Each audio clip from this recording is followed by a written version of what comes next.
Bonjour, je suis Guillaume Gérard, directeur opérationnel d'Agata et j'ai le plaisir de recevoir aujourd'hui Diane Demecq de Diacurate. Bonjour Diane. Enchantée Guillaume. Merci beaucoup d'avoir accepté notre invitation. Je vous en prie, c'est avec plaisir. Alors, est-ce que vous pouvez vous présenter ? Alors, donc, Diane Demecq, je suis portfolio manager au sein de Diacurate et je suis ingénieure en biotechnologie de formation. Comment vous êtes venu à être portfolio manager avec une formation de base d'ingénieur en biotechnologie ? Ça vient des États-Unis. En France, ça commence dans les sociétés de pharma à émerger, ce genre de métier-là, le PMO. Oui, il y a beaucoup de ça dans l'IT. Oui, beaucoup dans l'IT et donc dans les métiers de biologie qui sont quand même très cadrés. Ça commence à arriver, mais ce n'est pas encore vraiment bien structuré. Il n'y a pas énormément de postes. Et en fait, j'aime beaucoup la science, j'aime beaucoup comprendre. En fait, ingénieur en biotechnologie, ça me va très bien, mais ça me permettait, PMO, d'associer le business, le projet, tout en travaillant et en réfléchissant à des problématiques biologiques, scientifiques, techniques. Donc ça me permet d'allier les deux. Et j'ai pu, en faisant mon master spécialisé, faire une alternance dans une société où j'étais... avec un poste en fait ingénieur en planification à la base, donc ça me permettait de faire les plans de tous les projets, alors à la base de production de médicaments, et au fur et à mesure, après mon alternance, j'étais transverse à la production, à la clinique, à tous les métiers de la biotech. Est-ce que vous pouvez nous en dire plus sur la société Diacurate ? Alors Diacurate, c'est une société de biotechnologie donc, qui a pour objectif d'explorer les nouvelles frontières de l'oncologie pour trouver de nouvelles thérapies ciblées et traiter des différents types de cancers. Donc, dans notre portefeuille aujourd'hui, on a 3 types de molécules qui sont des petites molécules chimiques et à différents stades de développement, et dont une qui est au stade clinique aujourd'hui. D'accord. Donc, deux molécules en stade préclinique et une au stade clinique.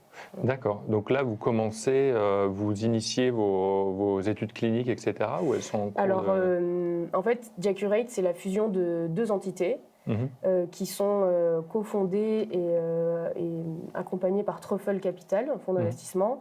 Ces 2 entités donc, avaient 2 molécules existantes.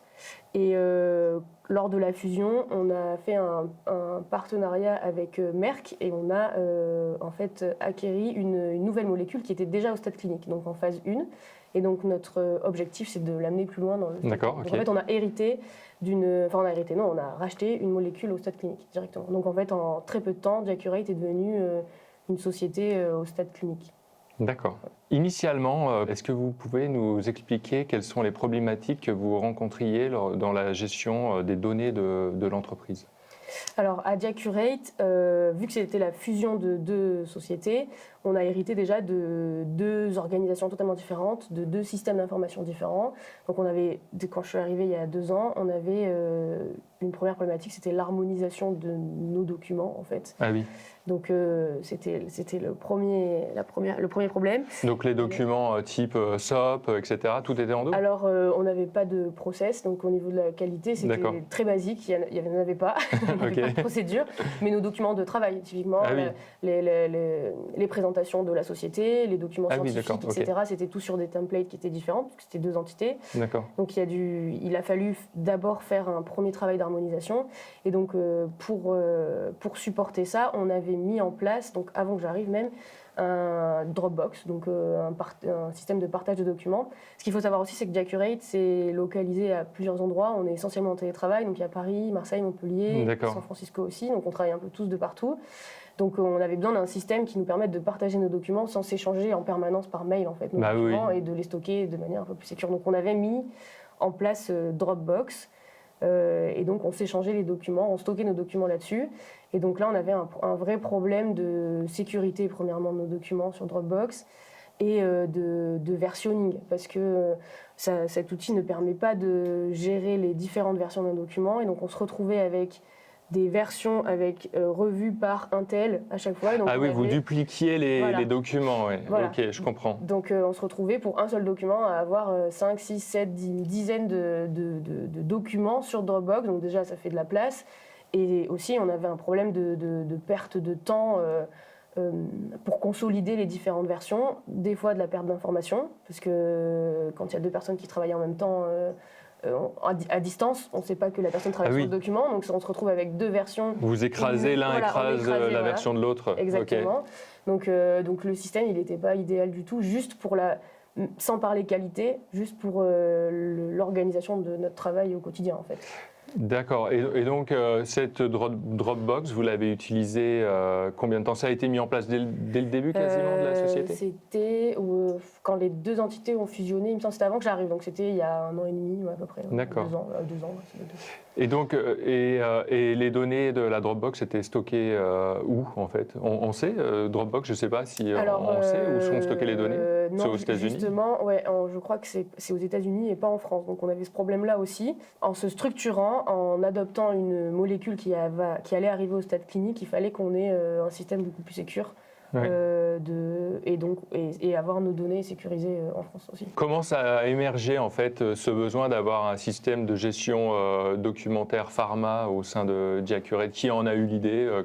Voilà, c'est vous-même ou Alors c'est pas moi personnellement, ça a été tout simplement la décision stratégique d'amener notre molécule qu'on venait d'acquérir à un stade clinique, les plans qui se sont formés donc au niveau de la direction, d'aller vers une phase 2-3 de notre molécule.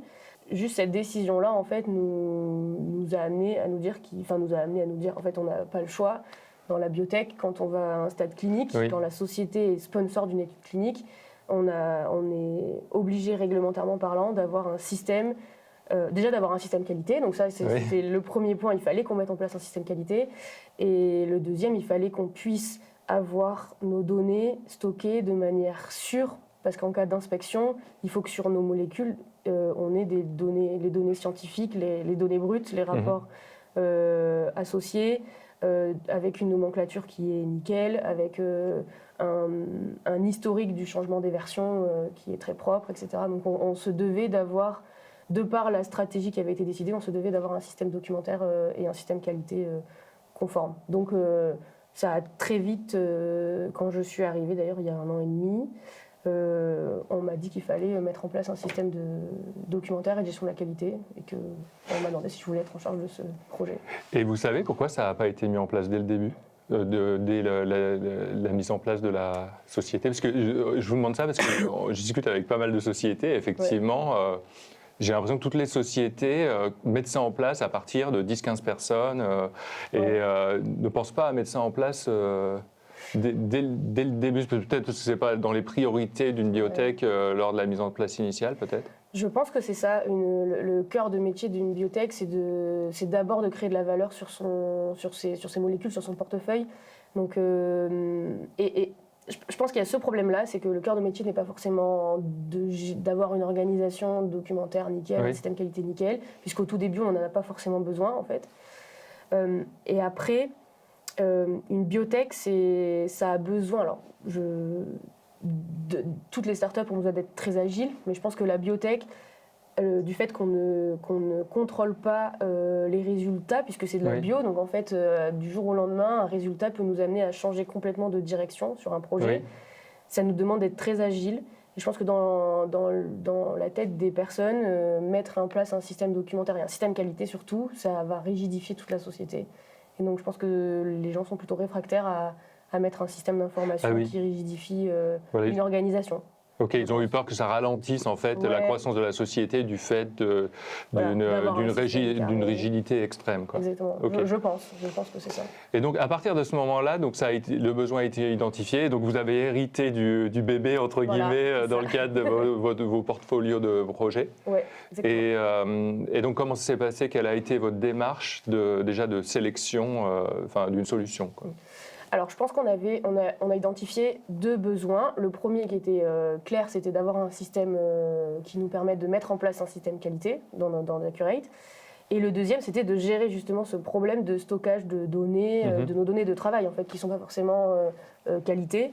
On avait donc de remplacer la Dropbox, en fait, tout simplement. On voulait changer de système. Et on s'est dit, pourquoi pas trouver un système qui nous permette d'avoir les deux à la fois, de nous permettre de gérer nos procédures de manière très contrôlée et à la fois stocker tous nos documents de travail, se les échanger, travailler en même temps et améliorer cette problématique qu'on avait. Et donc on a cherché on a cherché différents outils qui permettaient de faire ça. Donc c'est là où on a connu Agatha, alors par conseil aussi d'autres sociétés qui l'utilisaient. Donc on a découvert Agatha et en fait c'est une des seules solutions qui répondait à nos 2 problématiques tout en étant très agile. Je pense qu'à 15, on veut quand même garder une flexibilité de travail.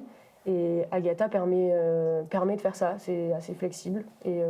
Alors, qu'est-ce qui est plus flexible chez Agatha que vous n'avez pas trouvé chez d'autres vendeurs que vous avez analysés? Alors, je pense que c'est le module libre qui permet de... En fait, c'est le fait de pouvoir organiser en workspace, en différentes organisations de travail, de manière séparée et mettre des droits différents sur ces workspaces.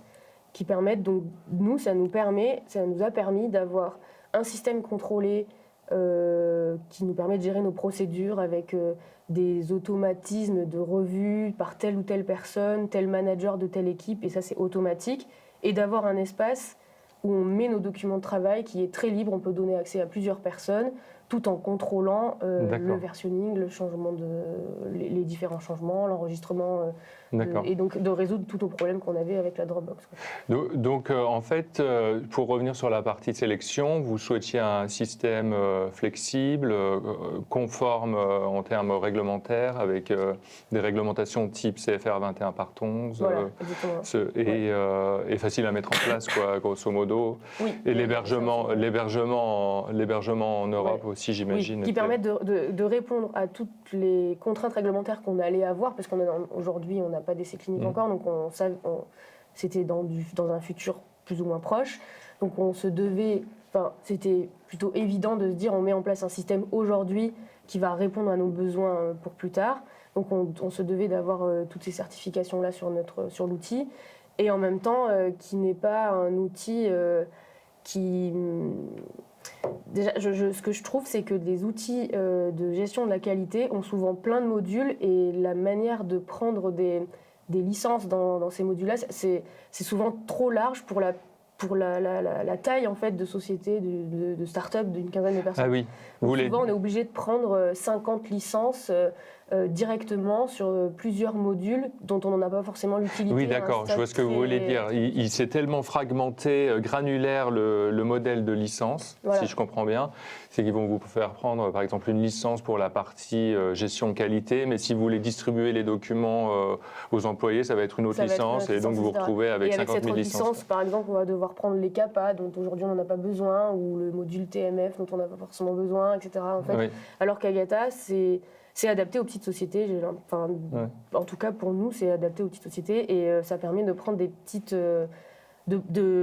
d'adapter la solution avec notre croissance, en fait, directement, et en commençant très petit. On a pu voir très rapidement l'utilisation d'Agatha au sein d'une société qui est à peu près de notre taille, qui est Mablink, donc un de vos clients. Oui, tout à fait. Oui. Et donc avec Jean-Guillaume Lafay, qui a fait une discussion identique à celle-ci, d'ailleurs, il y a quelques mois. Exactement, que j'ai vu. Et en fait, on a pu voir l'utilisation qu'ils en avaient fait concrètement, puisqu'on fait le même métier. Donc, ça nous avait déjà, je pense, assez axé et assez convaincus de l'intérêt d'Agatha par rapport à nos problématiques-là. Oui, c'est vrai que c'est rassurant, de voir une société qu'on connaît bien, qui utilise déjà la solution au jour le jour. C'est mieux qu'un pitch de vendeur, ça c'est sûr. Exactement. Donc on était déjà convaincus. On a quand même regardé d'autres solutions. Donc on en a regardé plusieurs. On n'en a contacté qu'une. On a fait, comme avec vous, après on a fait des présentations en genre de webinar en fait, où ils nous ont présenté l'outil. Et je pense qu'en un mois, on était convaincus, ou même pas. D'accord. Et vous avez fait un essai, je me souviens, un essai d'Agatha. Oui, alors sur Agatha, on a pu faire un bac à sable, je crois que c'est ça. Un bac à sable, donc on a pu tester un peu l'outil. Donc, finalement, je crois qu'il n'y a que moi qui l'ai utilisé. Et l'autre vendeur n'a pas proposé d'essai? Non. Vous avez demandé? On a demandé, mais ça a été trop long en fait. D'accord, ok. Ouais, c'était trop long. Ils ont mis trop de temps à nous donner les accès. Ils voulaient, je pense, qu'on s'engage plus avant de nous donner les accès. D'accord, parce que ça doit être peut-être un process plus complexe de mise en place d'environnement. Okay. Je comprends. Et donc, après, après, on a été sélectionné, donc on était très contents, et on vous remercie d'ailleurs. Et après, comment s'est passée la phase de discussion, mise en place, si vous pouviez un peu expliciter cette partie? Alors, je pense qu'on a fait plusieurs réunions où vous nous présentiez les différents outils et comment vous aviez l'habitude d'implémenter ce genre d'outils. Je pense que la plus grosse problématique qu'on avait en interne, avant même d'installer l'outil, ça a été de trier nos documents. Oui, pour l'import, pour l'import des documents. Oui. C'était assez clair sur qu'est-ce que vous attendiez de nous pour mettre en place l'outil. Mais nous, en fait, on n'était pas organisé de manière aussi claire. Donc déjà, il a fallu qu'on se mette d'accord sur qui était responsable de quoi au sein de Accurate.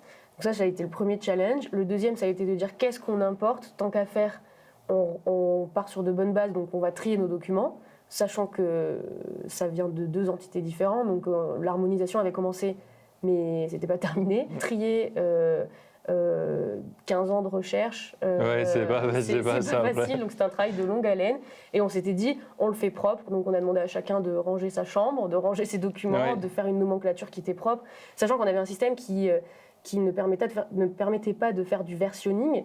Donc on avait sur un document plusieurs versions, et donc il fallait en garder qu'une à chaque fois. Donc il a fallu trier au document prêt. Oui, c'est ça. Votre stratégie, c'était de garder la dernière version effective. Ouais, on ne voulait pas importer toutes les versions. Données, tout à fait. Et on ne voulait pas importer une base de données qui était sale. On voulait un truc qui était propre. Tant qu'à faire, on repartait de zéro avec un outil qui nous permettait après de gérer du versionning. Donc on ne voulait pas...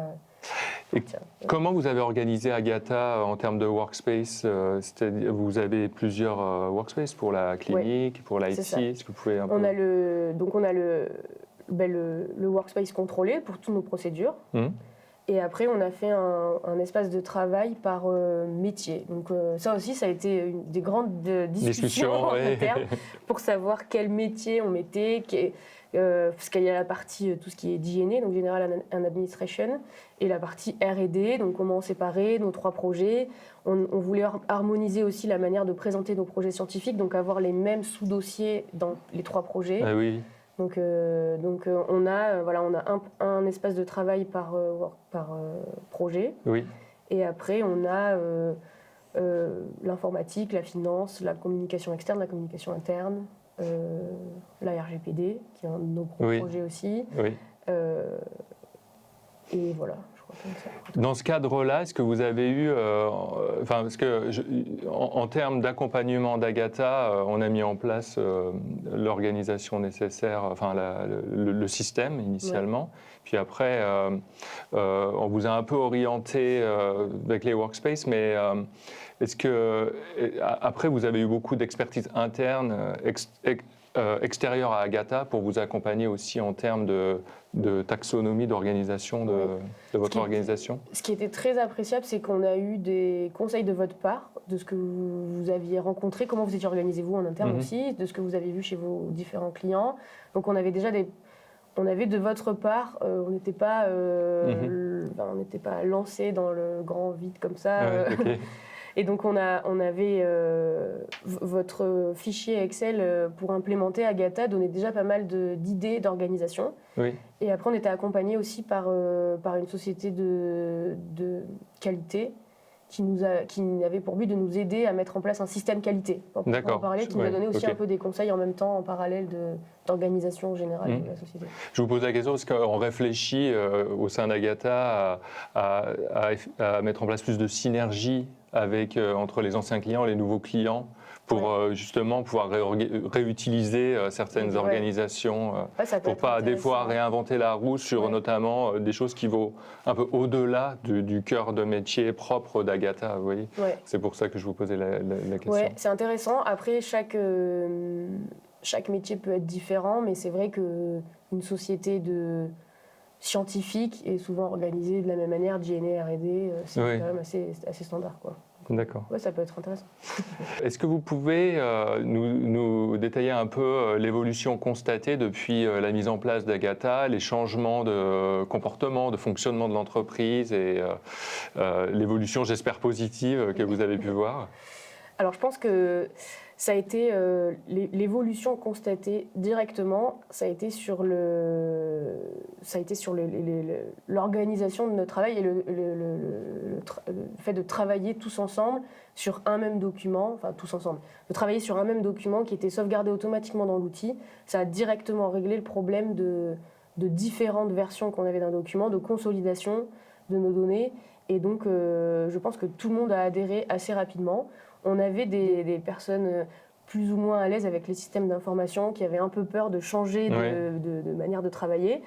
Donc, je pense que vous avez été très présent aussi sur la formation des administrateurs, donc moi et un collègue, qui nous a permis de bien accompagner nos employés pour répondre à toutes leurs questions en fait, quand on a implémenté l'outil, quand on a fait le go live de l'outil, très rapidement. Vous avez aussi fait un super travail de formation de tout le monde et vous avez été présent derrière pour répondre à nos questions, même après la formation. Oui, mais avec la partie service, avec notamment Isabelle de notre équipe lyonnaise. Là. Ouais. Exactement, et ça je pense que ça a été très appréciable et ça a permis à ce que tout le monde adhère très rapidement à l'outil et donc j'ai été étonnée, moi je m'attendais à avoir plus de mal à faire adhérer tout le monde à l'outil, à ce que tout le monde l'utilise bien, parce qu'en fait un outil comme Agatha c'est très intéressant si tout le monde l'utilise de manière correcte, et si les gens continuent à télécharger les documents sur l'ordinateur, les sauvegarder et oublient de les remettre dans l'outil, ce genre de choses-là, là ça sert à rien.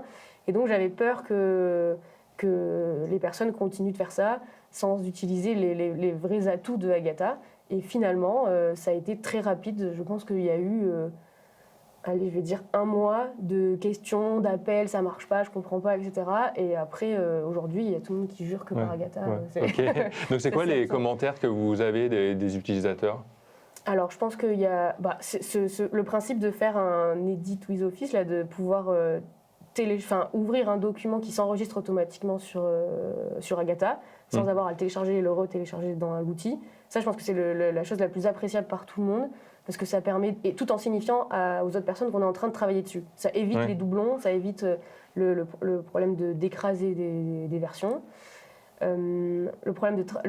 problématique de travailler ensemble sur un document. À plusieurs, c'est-à-dire ouvrir un document Word ou un PowerPoint à plusieurs, voilà, ou un Excel et travailler en ligne dessus. Okay. Voilà. Et je me souviens que c'était vraiment une demande forte lors de la sélection. Oui, exactement. Et après, l'audit log aussi, c'est très appréciable pour savoir qui a modifié quoi, quand. Oui. Donc ça, c'est important, surtout sur les documents, les gros documents, style protocole d'études, ou même la présentation corporate de la société. Tous ces documents qui sont soit gérés et qui sont écrits par plusieurs personnes, voire même des personnes externes, ou changés très régulièrement, et donc avec des versions très, très, très régulières. Et après, je pense qu'une des grosses évolutions qu'on a constatées, où j'aurais pas forcément misé dessus au début, c'est le life cycle des documents, et de pouvoir mettre en finale certaines versions de documents. Ça nous a permis de nous structurer, même sur des documents style budget, style rapport, meeting, etc. Et ça acte en fait que ce document-là, il est en version finale, il a été utilisé. On peut mettre un commentaire en plus, donc on peut dire cette version-là a été utilisée au mois de février pour telle réunion. Et donc ça nous permet d'implémenter des versions claires. Et sachant que c'est des documents qui changent régulièrement, les budgets par exemple, tous les mois, on sait que telle date, on a envoyé cette version-là à la finance, et donc on le met en finale, et on a tout ça. Et ça a été finalement utilisé très rapidement par tout le monde sur plusieurs types de documents. Quels sont les conseils que vous pourriez donner à des entreprises, des biotech qui souhaiteraient mettre en place des solutions telles qu'Agatha ? Je pense il ne faut pas attendre. Souvent, une biotech va peut-être se dire que ce n'est pas nécessaire, que ça va les rigidifier, que ça va les contraindre ça va les contraindre à être structurés, et ils vont perdre de la flexibilité dans leur travail. Mais je pense que c'est beaucoup plus intéressant de l'installer au début, plutôt que d'attendre d'avoir plusieurs systèmes d'information déjà, d'avoir une base documentaire qui n'est pas propre, d'avoir une centaine d'employés, ça va être beaucoup plus long et compliqué de changer, d'habituer les gens à avoir un système qui est plus carré, alors que quand on est une dizaine, une quinzaine, c'est quasiment une formalité de mettre en place un système comme ça, en fait. Donc je pense que il ne faut pas sous-estimer l'organisation fonctionnelle et opérationnelle d'une société quand on est tout petit, je pense. Est-ce que vous souhaitez rajouter quelques mots par rapport à votre expérience globale du travail avec Agatha ? Déjà vous dire merci parce que ça nous a beaucoup rendu service d'avoir un outil comme ça. Votre accompagnement, il a été très patient, bienveillant déjà pour une société où les rebondissements sont réguliers. Et votre accompagnement quasiment quotidien à certains moments, ça a été très appréciable de tout le monde. Et vous êtes encore aujourd'hui très disponible pour nous aider malgré l'implémentation qui a eu lieu en septembre, donc il y a quelques mois. Vous êtes aujourd'hui encore très disponible pour nous aider à régler nos différentes problématiques qu'on a.